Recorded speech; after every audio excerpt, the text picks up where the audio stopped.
복된 아침, 여러분, 만나 뵙게 되어서 진심으로 감사합니다.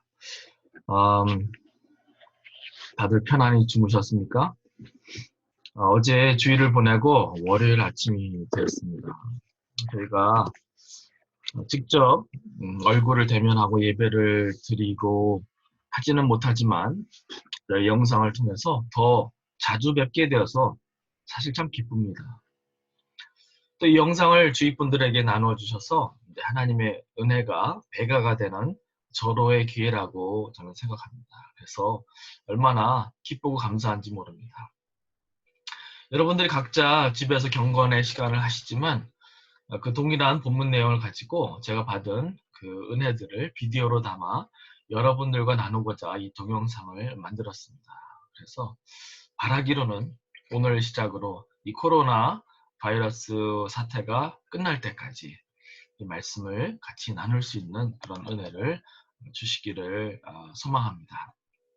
기도하겠습니다. 하나님 감사합니다. 이 아침 저희들 만나주시고 하나님의 은혜의 보좌에 나아가는 이 시간 가운데 우리가 필요하고 또 하나님의 자비와 은혜가 절실히 요구되는 이 시기에 저희들에게 하나님의 놀랍고 참 넘치는 그 은혜를 더하여 주시옵소서. 부족한 종이 또 말씀을 나누고 또 함께 하나님의 은혜를 나누고자 할 때에 성령께서 진히 함께하여 주시고 듣는 자들과 또 나누는 자가 동일한 은혜를 힘입게 하여 주시옵소서. 우리의 마음을 위로하여 주시고 또한 우리에게 생명의 만나 곧 하나님의 말씀을 받아 우리가 소생되며 우리가 다시금 하나님의 능력을 힘입는 이 시간 될 수 있도록 도와주시옵소서. 감사하고 예수님의 이름으로 기도드립니다. 아멘. 오늘 큐티 본문 말씀이요.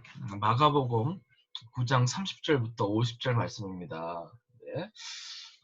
짧은 본문은 아니지만 또 성경이 없으신 분들을 위해서 일단 한번 본문을 읽고 시작하면 좋겠습니다. 30절에 마가복음 9장 30절입니다. 그곳을 떠나 갈릴리 가운데로 지날새 예수께서 아무에게도 알리고자 아니하시니 이는 제자들을 가르치시며 또 인자가 사람들의 손에 넘겨져 죽임을 당하고 죽은 지 3일 만에 살아나리라는 것을 말씀하셨기 때문이더라. 그러나 제자들은 이 말씀을 깨닫지 못하고 묻기도 두려워하더라. 가버나움에 이르러 집에 계실새 제자들에게 물으시되 너희가 길에서 서로 토론한 것이 무엇이냐 하시되 그들이 잠잠하니 이는 길에서 서로 누가 크냐 하고 정론하였습니다. 예수께서 앉으사 12제자를 불러서 이르시되 누구든지 첫째가 되고자 하면 뭇사람의 끝이 되며 뭇사람을 섬기는 자가 되어야 하리라 하시고 어린아이 하나를 데려다가 그들 가운데 세우시고 앉으시며 제자들에게 이르시되 누구든지 내 이름으로 이런 어린아이 하나를 영접하면 곧 나를 영접함이요 누구든지 나를 영접하면 나를 영접함이 아니요 나를 보내신 이를 영접함이니라. 요한이 예수께 여짜오되 선생님 우리를 따르지 않는 어떤 자가 주의 이름으로 귀신을 내쫓는 것을 우리가 보고 우리를 따르지 아니하므로 금하였나이다. 예수께서 이르시되 금하지 말라. 내 이름을 의탁하여 능한 일을 행하고 즉시로 나를 비방할 자가 없느니라. 우리를 반대하지 않는 자는 우리를 위하는 자니라. 누구든지 너희가 그리스도에게 속한 자라 하여 물 한 그릇이라도 주면 내가 진실로 너에게 이르노니 그가 결코 상을 잃지 않으리라. 또 누구든지 나를 믿는 이 작은 자들 중에 하나라도 실족하게 하면 차라리 연자 맷돌이 그 목에 매어 바다에 던지어지는 것이 나으리라. 만일 내 손이 너를 범죄하게 하거든 찍어버리라. 장애인으로 영생에 들어가는 것이 두 손을 가지고 지옥 곧 꺼지지 않는 불에 들어가는 것보다 나으니라. 만일 내 발이 너를 범죄하게 하거든 찍어버리라. 다리 저는 자로 영생에 들어가는 것이 두 발을 가지고 지옥에 던져지는 것보다 나으니라. 만일 내 눈이 너를 범죄하게 하거든 빼버리라. 한 눈으로 하나님의 나라를 들여가는 것이 두 눈을 가지고 지옥으로 던져지는 것보다 나으니라. 거기서는 구더기도 죽지 않고 불도 꺼지지 아니하니라. 사람마다 불로써 소금을 치듯 함을 받으리라. 소금은 좋은 것이로되 만일 소금이 그 맛을 잃으면 무엇으로 이를 짜게 하리요. 너희 속에 소금을 두고 서로 화목하라 하시니라. 아멘. 오늘 말씀을 보면 예수님께서 오랜 기간 동안 가버나움과 갈릴리 지방을 중심으로 사역을 하시다가 이제 발걸음을 옮겨서 이제 다른 지역으로 사역의 중심지를 옮기시는 것을 우리가 좀 볼 수 있습니다. 30절에 보면은 그곳을 떠나, 여기서 그곳이란 바로 전에 있었던 사건이 이제 변화산 사건을 의미합니다. 다볼산, 곧 나사렛 동네에서 동쪽에 위치한 큰 높은 한 산을 칭해요. 그곳을 떠나 갈릴리 가운데로 지날새 예수께서 아무에게도 알리고자 아니하시니 33절에 가버나움에 이르셨다라고 얘기합니다. 여기서 예수님께서 어디 정착하시고 또 사람들을 만나주시고 가르치시고 그러한 일들을 하지 아니하시고 아무도 안 만나고 넌스톱으로 갈릴리 동쪽에 있었던 항구 도시였던 가버나움으로 발걸음을 급히 옮기셨다는 사실을 우리가 목격해 볼 수 있습니다. 여기서 우리가 생각할 수 있는 것은 가버나움에 위치해 있던 예수님의 집에서 무슨 급한 일이 있어서 볼 일이 있으셔서 급히 발걸음을 옮기신 게 아니라는 사실이에요. 매일 성경 말씀에 나오지만 가셨다가 곧장 남쪽 유대 지방, 곧 예루살렘이 있는 지역으로 가시기 위해 급하게 서두르신 것입니다. 좀 이 상황을 좀 이해를 돕기 위해서 한국을 비교해서 좀 얘기를 하자면은 예수님께서 사실 갈릴리 지방에서 오랫동안 1년이 넘는 기간 동안 그 지역을 중심으로 사역을 하셨어요. 그 얘기는 예수님께서는 수도권이 아닌 그 지방을 중심으로 예수님께서 오랜 기간 동안 사역을 하셨다라는 거예요. 그리고 그 사역들이 다 맞춰지고 또 매듭을 짓는 그 시점에야 결국에는 수도권과 서울에 가서 사역을 하셨다라는 얘기예요. 저희가 질문해야 되는 것은 왜 예수님께서는 여태까지 이스라엘 북쪽 갈릴리 지방을 중심으로 사역해 오셨냐라는 것입니다. 한마디로 얘기하면요, 주님의 때가 이르지 않았기 때문입니다. 예수님을 죽이려 하던 종교 지도자들이 있는 곳이 바로 예루살렘 근방이었습니다. 예수님께서 훗날 십자가에서 죽임을 당하실 곳이 바로 예루살렘 성박 곧 골고다 언덕이었어요. 다른 말로 예수님께서는 시기적으로 불필요한 갈등과 그런 것들을 최소화시키기 위해서, 그리고 십자가 사건을 하나님의 때에 이룩하시기 위해서 이제 나중에야 갈릴리를 가로질러 유대 지방을 향해 급하게 발걸음을 옮기셨다 라는 말씀이에요.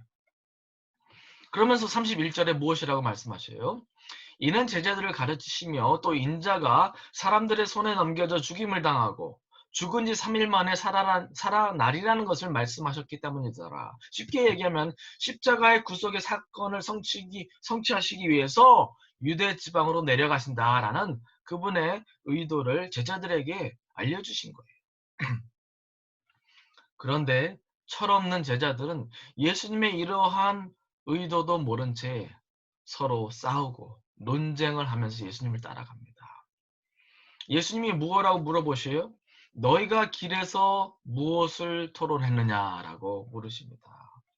그들이 잠잠하니 이는 길에서 서로 누가 크냐의 문제를 쟁론하였다라고 오늘 말씀이 저에게 가르쳐주고 계셔요. 여러분, 예수님께서는 죽음을 바로 눈앞에 두고 계시는 그런 상황에서 제자들은 예수님의 속마음도 하나님의 더 큰 계획도 생각하지 못한 채 누가 더 크냐, 누가 더 세냐, 그런 문제를 논쟁하기에만 급급했던 제자들의 미숙하고 미련한 모습을 우리가 오늘 말씀을 통해서 생각해 볼 수 있습니다. 가장 중요한 시기에 가장 부수적인 문제를 가지고 서로 시기하고 다투기에 급급했던 제자들의 세상적인 모습을 우리가 볼 수 있어요. 교회에서도 마찬가지라고 생각합니다. 많은 교회들이 갈리는 이유를 보면요. 쓸데없는 일로 쉽게 갈립니다. 누가 더 센지, 누가 더 나은 신앙을 가졌는지 그런 문제부터 시작해서 서로 견제하면서 서로 다투고 싸웁니다.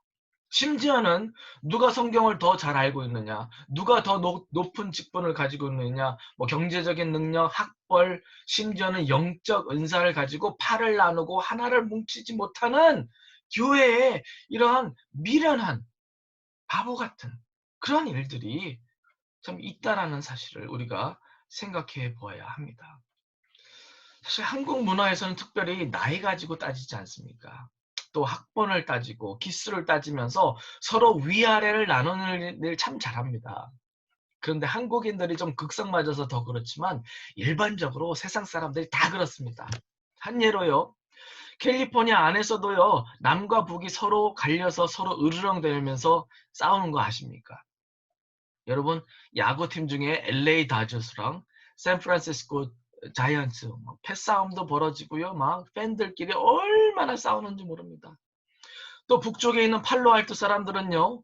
LA 지역의 할리우드 베벌리 힐즈 사람들 엄청 무시합니다. 왜냐? 머리에 들은 것도 없는 것들이 엄청 뭐 돈만 있다고 가진 채 한다고 그렇게 무시합니다. 여러분 하나가 되기를 힘써도 모자랄 판에 성도들 간에 서로 수틀리고 삐지고 오해하기에 급급한 어린아이와 같은 미숙한 모습들은 다 버리시기를 바랍니다. 하나님의 나라란 하나됨과 협력을 통해서만 이루어진다고 말씀하셨는데 사단 마귀는 교회를 갈라놓기에 힘쓰고 있다는 사실을 우리는 항상 염두에 두어야 합니다. 그 말씀을 하시면서 예수님께서는 세 가지를 명령하십니다. 첫 번째가 섬김입니다. 35절에 예수님 말씀하시기를요. 예수께서 앉으사 12제자를 불러서 누구든지 첫째가 되고자 하면 뭇사람의 끝이 되며 뭇사람을 섬기는 자가 되어야 하리라 하셨습니다.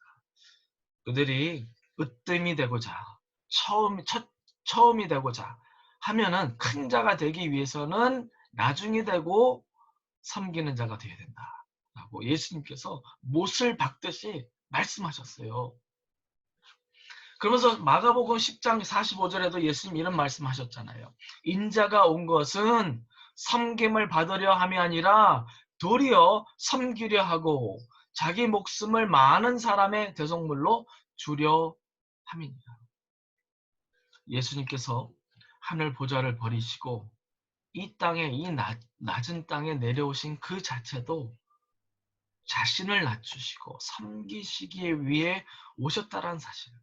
그뿐만이 아니라 단순히 이 땅에 내려오신 것도 수모스럽고 힘든 그러한 수고스러운 행위였는데 예수님께서 우리를 위해서 십자가에서 죽어주셨잖아요. 다른 말로 예수님께서는 섬김으로 서로를 사랑하고 서로의 필요를 돌아보라 명령하고 계십니다. 여러분 저희가 섬김의 종이 된다라는 것은 서로 굽신굽신거리고 뭐 종처럼 그렇게 참 뭐랄까 좀 그러한 행동을 얘기하는 것은 사실 아닙니다. 여기서 말씀하시는 섬김이란 주어진 여건과 또 재능과 은사를 통해서 서로를 도우라라는 말씀이에요. 이렇게 서로를 돕는 것이 결국엔 누구를 섬기는 것이라 말씀하셨어요? 예수님을 섬기는 것이고 또 오늘 말씀해 보면은 아버지를 섬기는 것이다. 지극히 작은 자에게 하는 것이 곧 나에게 하는 것이다 라고 예수님 말씀하셨습니다. 그러므로 이 어려운 시기에 저희가 서로를 섬기는 일에 앞장서는 모두가 될 수 있기를 간절히 부탁드립니다. 두 번째 예수님 말씀하신 것은 겸손입니다.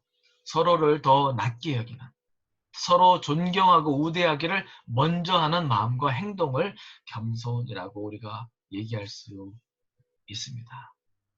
그리고서는 어린아이를 그 중에 두고서는 어린아이와 같은 겸손을 품을 것을 명령하셨어요. 여러분 옛날 교회 같은 경우 그 교회 종탑이 있잖아요. 영어로 스티플이라고 그러는데 이렇게 밑에는 이렇게 두꺼운 둘레가 있다가 위로 가면 갈수록 십자가를 향해 가면 갈수록 좁아지는 이제 그런 건축 형태를 얘기를 하는데 여러분 종탑의 그 모양이 왜 그 둘레가 올라갈수록 둘레가 작아지는 줄 아세요? 그것을 어떤 이가 설명했는데 우리가 예수님께 더 가까이 나아가면 나아갈수록 우리가 작아져야 된다라는 것을 의미한다고 합니다. 여러분 실제 그렇지 않습니까? 우리가 하나님 앞에 더 나아가면 나아갈수록 우리의 초라함과 상대적인 우리의 참 부족한 모습들, 우리의 죄된 모습들, 우리의 미숙한 모습들이 드러나기 때문에 부끄러워 어쩔 줄 몰라 하는 우리 자신의 모습들을 발견하지 않습니까? 아침에요. 그냥 어두울 때는 모르다가도 집안이 다 깨끗한 것 같은데 아침에 해가 뜨고 그 강렬한 햇빛이 창문을 통해서 거실과 집안을 환하게 비출 때요. 집안 한번 보세요. 방바닥 한번 보세요. 먼지가 얼마나 많은지 모릅니다. 저희가 하나님께 더 가까이 가면 가까이 갈수록 그 하나님의 영광의 빛 가운데 우리의 어두운 모습과 우리의 미흡하고 부족한 모습들을 더 발견하기 때문에 우리가 사실 겸손해질 수밖에 없다라는 거예요. 그러므로 사실 겸손하지 못한 신앙인들이 있다면은 그들은 하나님을 잘 모르는 거예요. 진정으로 하나님 아는 사람은 쉽게 교만할 수 없습니다. 한국 속담에 벼도 무르익으면 고개를 숙인다 했습니다. 겸손하게 힘쓰는 저희 모두가 될 수 있기를 간절히 부탁드립니다. 마지막은 협력입니다. 38절부터 40절에 이러한 사건이 있습니다. 요한이 예수님께 그 문제를 거론하죠. 요한이 예수께 여짜오되 선생님 우리를 따르지 않는 어떤 자가 주의 이름으로 귀신 내쫓는 것을 우리가 보고 우리를 따르지 아니하므로 금하였나이다. 예수님 뭐라고 말씀하셔요? 예수께서 이르시되 금하지 말라. 내 이름을 의탁하여 능한 일을 행하고 즉시로 나를 비방할 자가 없느니라. 우리를 반대하지 않는 자는 우리를 위하는 자니라. 다른 말로 해서요. 예수님의 이름으로 예수 그리스도를 구주로 고백하고 하나님을 아버지로 모신 모든 사람들은요. 다 한 팀이라는 얘기예요. 교단과 어떤 교리의 그런 부수적인 차이와 또 모습과 은사와 그런 것들의 차이를 넘어서 우리가 다 한 팀이라는 얘기예요. 그러므로 우리가 협력해야 된다는 말씀입니다. 그러면서 50절에 무슨 말씀으로 결론을 맺으십니까? 너희 속에 소금을 두고 서로 화목하라. 저희가 하나님의 사람들로서 그리스도의 제자들로서 서로 화목하고 화평하고 협력하고 하나됨의 중요성을 거듭 강조하여 말씀해주고 계셔요. 때로는 나의 생각과 관심사와는 달라도 하나님의 일이기 때문에 힘을 모아주고 격려하고 한 방향을 바라보고자 하는 노력 참 중요하다고 생각합니다. 나 따로 다른 사람 따로가 아니라 우리 모두가 교회 안에서 한 피와 한 성령으로 다 연결되어 있다는 사실을 항상 기억하는 모습 참 중요합니다. 세상은 쉽게 갈리고 쉽게 등지지만 믿는 자들은 성령께서 하나 되게 하신 것을 화평의 띠로 항상 지키기에 힘써야 한다라는 그 책임을 성경은 우리에게 말씀하고 계십니다. 오늘 말씀에서 예수님께서 이 세 가지를 명령하시는 중요한 이유는요. 예수님께서는 제자들과 믿는 자들로 하여금 이 땅에서부터 천국의 생활 방식을 습득하고 연습해 나가라는 의도입니다. 여러분, 이 땅 따로 또 천국 따로가 아닙니다. 천국은 이 땅에서부터 바로 지금부터 시작되는 것입니다. 여러분의 삶의 방식은 하나님 나라에 더 가깝습니까? 아니면 이 땅에 더 가깝습니까? 특별히 세계적으로 겪는 이 어려운 시기 가운데 교회는 서로를 더 돌아보고 서로를 섬기며 서로 겸손과 또 협력의 정신으로 하나 되어 힘을 모으고 마음을 같이 하는 일에 더욱더 힘써야 할 줄로 믿습니다.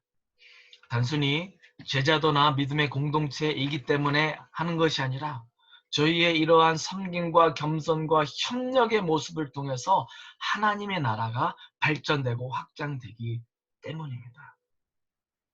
그러므로 오늘 말씀과 같이 섬김과 겸손과 협력의 하나됨을 통해서 하나님의 나라를 오늘 하루도 이룩해 가시는 여러분 한 분 한 분 되시기를 주님의 이름으로 간절히 축원드립니다.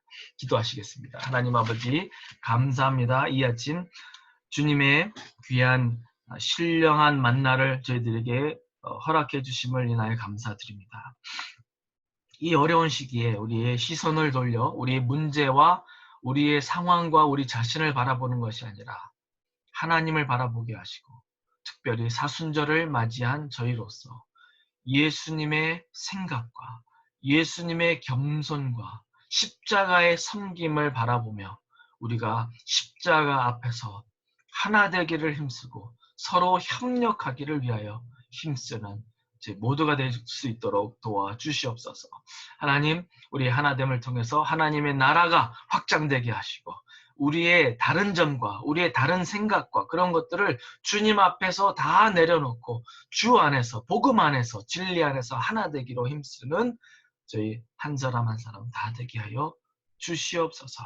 하나님, 하나님의 은총 가운데 오늘 하루 살아가게 하시고 오늘 하루도 주님의 은혜 가운데 승리하는 하루 되게 하여 주시옵소서. 감사합니다. 예수님의 이름으로 기도드리옵나이다. 아멘. 복된 하루 되시기 바랍니다.